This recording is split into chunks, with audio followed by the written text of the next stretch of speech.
How to change tips notification settings on iPhone running iOS 26.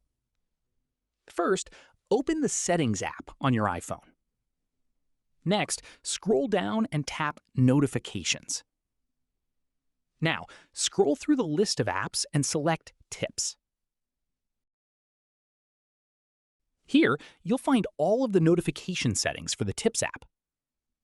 To completely disable notifications, turn off the toggle next to Allow Notifications.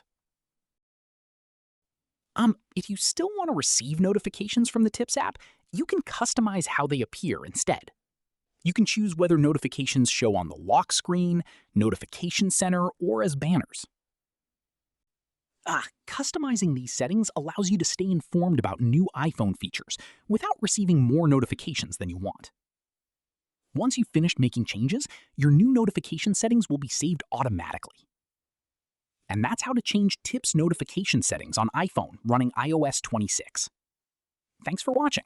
If you found this video helpful, please like this video, leave a comment below, and subscribe to the channel for more tech tutorials and tips. Thanks for watching, and I'll see you in the next video.